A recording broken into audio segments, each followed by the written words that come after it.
دعاؤں کا سلسلہ جاری ہے تو اللہ کے کروڑوں بندوں میں، اللہ کے اربوں بندوں میں ہماری کیا اوقات، کیا حیثیت ہے۔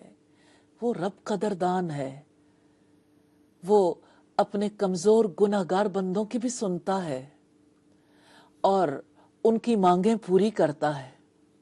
تو کیوں نہ اس سے مانگیں جس کے بارے میں ابراہیم علیہ السلام نے کہا تھا جب انہیں آگ میں ڈالا گیا، حسبنا اللہ ونعم الوکیل، نعم المولا ونعم النصیر۔ کافی ہے ہمیں اللہ، کیا ہی اچھا وہ مولا ہے، کیا ہی اچھا وہ کارساز ہے۔ تو کیوں نہ اس سے مانگیں کہ ہماری ضروریات ہیں، ہمارے مطالبات ہیں، ہم مطالبہ کرنے والے ہیں اور قوت والا اس کو پورا کرنے والا ہے، اور جب وہ دیتا ہے تو اس کے خزانوں میں کمی نہیں آتی۔ وہ اس کو بھی دیتا ہے جو اس سے مانگتا ہے، اور اس کو بھی دیتا ہے جو اس سے کبھی کچھ نہیں مانگتا، لیکن وہ چاہتا ہے کہ اس کے بندے اس سے مانگیں، اس سے طلب کریں۔ جو دعا نہیں کرتا، کبھی آپ نے سوچا کیوں نہیں کرتا؟ دعا کے راستے میں رکاوٹ کیا ہے؟ انا، ہاتھ پھیلانا نہیں چاہتا انسان، بڑا سمجھتا ہے خود کو، حالانکہ وہ نیڈی ہے، اس کی ضرورت ہے، اس کی احتیاج ہے۔ تو ذات کی بڑائی دعا نہیں کرنے دیتی۔ انسان کہتا ہے کیسے دعا کروں؟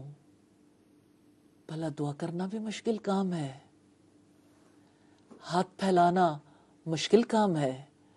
انسان اپنی بے بسی کا اظہار کرنا نہیں چاہتا۔ رب العزت سے دعا ہے ہمیں دعا کرنے کا قرینہ سکھا دے۔ یہ دعا جو مومن کا اسلحہ ہے، جنہوں نے یہ اسلحہ استعمال کیا، کیسے رب العزت نے ان کی دعائیں قبول کیں۔ وہ ایک مشہور واقعہ ہے، یقیناً آپ کو یاد ہوگا، 3 لوگ جو ایک غار میں پھنس گئے تھے، انہوں نے کیسے اپنے رب سے دعا کی اور اللہ رب العزت نے انہیں غار سے نجات عطا کر دی۔ کتنے ہی لوگ ہیں زمانے میں جنہوں نے رب العزت سے ایسی دعائیں کیں جو دعائیں قبول ہو گئیں۔ سیدنا انس بن مالک سے روایت ہے، آپ نے ایک شخص کعب بن مرہ یا ابو سفیان کا ذکر کیا جو ممبر کے سامنے والے دروازے سے جمعے کے دن مسجد نبوی میں آیا۔ رسول اللہ صلی اللہ علیہ وسلم خطبہ دے رہے تھے، اس نے بھی کھڑے کھڑے رسول اللہ سے یہ کہا کہ بارش نہ ہونے کی وجہ سے جانور مر گئے، راستے بند ہو گئے، آپ اللہ تعالیٰ سے بارش کی دعا فرمائیے۔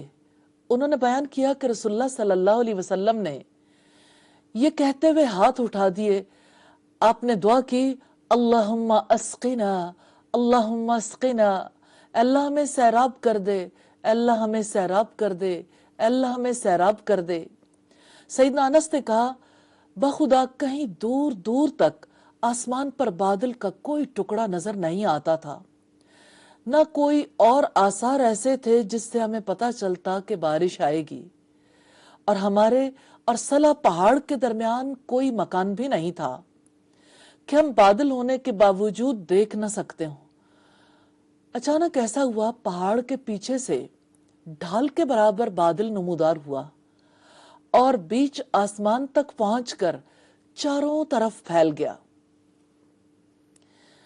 اور بارش شروع ہو گئی۔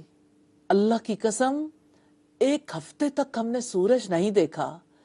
پھر ایک شخص دوسرے جمعے کو اسی دروازے سے آیا، رسول اللہ صلی اللہ علیہ وسلم کھڑے ہوئے خطبہ دے رہے تھے۔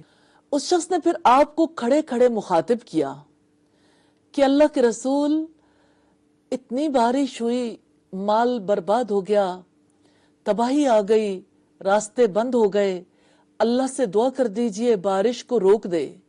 اور رسول اللہ صلی اللہ علیہ وسلم نے دعا کی، اللہم حوالینا ولا علینا، کہ یا اللہ ہمارے ارد گرد بارش برسا ہم سے روک دے، ٹیلوں، پہاڑوں، وادیوں اور باغوں کو سیراب کر دے۔ انہوں نے کہا اس دعا سے بارش ختم ہو گئی، ہم نکلے تو دھوپ نکل چکی تھی۔ شریک نے کہا میں نے انس سے پوچھا کہ یہ وہی پہلا شخص تھا؟ تو انہوں نے فرمایا مجھے معلوم نہیں۔ یہ بخاری کی 1013 نمبر روایت ہے۔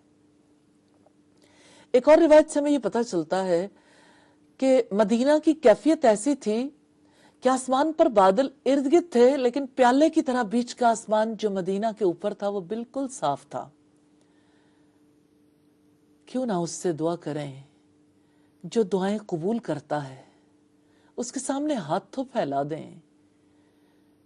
وہ بارشیں بھی برساتا ہے، وہ رزق بھی عطا کرتا ہے، وہ بیماریوں سے شفا بھی دیتا ہے۔